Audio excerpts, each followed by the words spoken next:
Howmitakepi.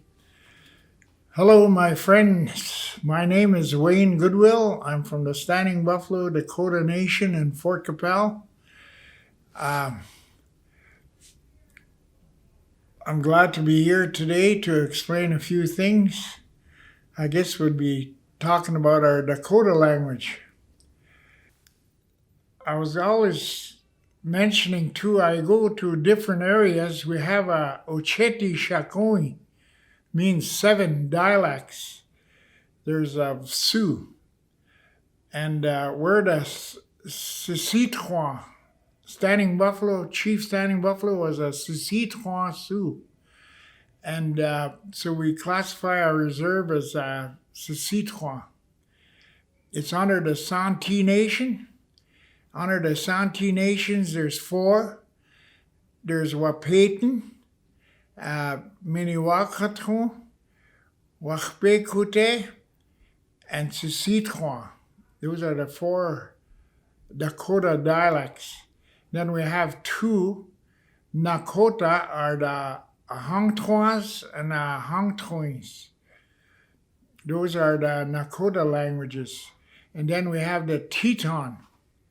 The Teton, we call them. They're the far west people, and they have 7 dialects too. So happens, my grandmother, Mary Thompson, was from Wood Mountain, Saskatchewan, and they're Lakota people. And my mother was from Wood Mountain, and she's a Lakota people too. So I'm probably half and half. Half Lakota and half Dakota.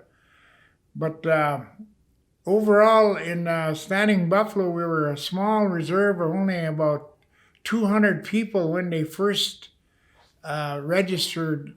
People on the reserve was even less than 100.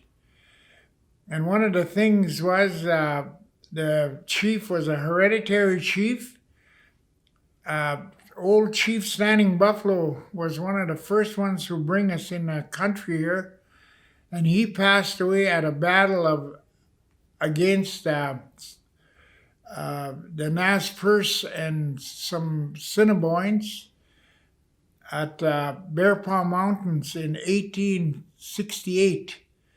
And then after that, Little Standing Buffalo, they call him, took over, and along with Chief Whitecap, they got a reserve for us in Fort Capel. Chief Whitecap didn't want to live there, so he moved up here to Saskatoon and got a reserve up by Moosewoods, or else they call it Whitecap Reserve today. But if they ask me that, I'll explain to them, yes, it's still living. We have a lot of dictionaries in Standing Buffalo, in our language, I mean. They were created back in the 1700s from the Jesuits and other elders. They put dictionaries together. But in the last 20 years, I'll say, maybe 25, they were trying to bring back the Lakota language in the classroom. The ceremony leaders and all the prayers are in Dakota. And why is it so? I don't think they should be using English in any ceremonies. But I hear they're questioning people at sweats in English. You know, why are you here? You know, they talk. They should ask him. And I honestly heard a man doing a pipe ceremony. He's a Soto, and he's praying in Sioux. He prayed in Sioux, and I was listening, and I was sitting there, and he's praying out loud, and he knew all the words and to the Great Spirit, and and all that, the directions, and he did them all in Sioux, and I found it. And then I later found out that they were getting education from a medicine man. I don't know if he's a medicine man, but he was Sundance leader, Nowadays, they say there's medicine men around. They have medicines to give you, like roots and all that. And there's some spiritual healers, and they pray and with you and all that, and they smudge and all that. That's spiritual. And then there's these real,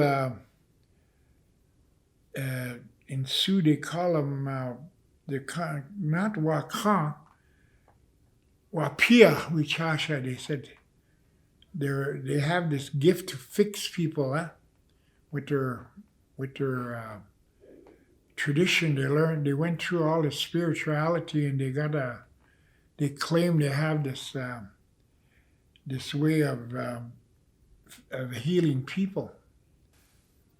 Yeah, I'm doing Lakota language in Fort Capel, and right now,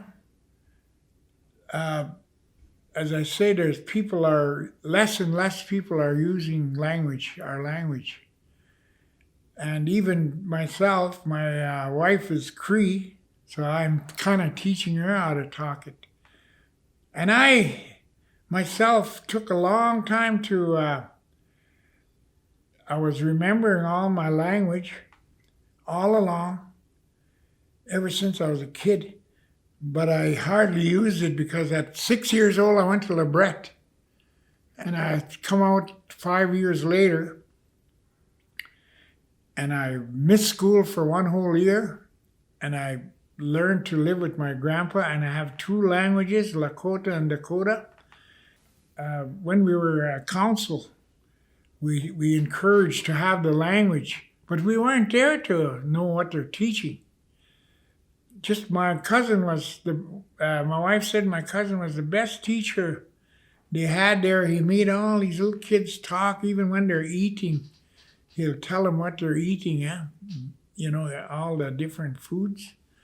So that's how they learn to talk. And right now there's classes, and my youngest sister is 60, and she's learning to remember her language. And if we don't have it, it's going to be lost.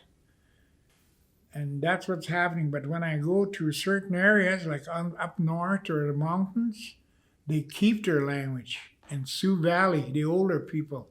But all these young guys, they don't use it anymore.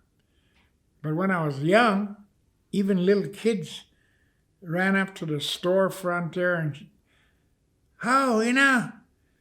Shakoya said, she said she went to grab a 7-Up and gave him. That's what he said. I want a 7-Up. And my dad and I were just smiling, and my dad said, boy, that's cute. He said, those little guys just talking, just rattling it off, he said, in their language yet. And the grandmas are trying to teach them just word for word. My little grandson, my son's teaching him, like that, like come. Hey, Chushni, don't do that, in a few words. So he understands. And he came to me and he wanted to show me something. He grabbed me here. He said, you. He was telling me in Sioux. So those are cute words, but it's going to be long and hard to continue to teach like that. Like the Eskimos are lucky. They keep their language up there. But soon as we're urban and everything is mixed here, we're all mixed cultures. We're doing some Dakota language earlier on this spring, and some of the ideas of it was we gotta retain our language in order to be continue on to be a governing body. And we want to teach our children that we had a language. It's not our second language, it was our first language. And a lot of our Dakota words are hard to explain in English. In prayers,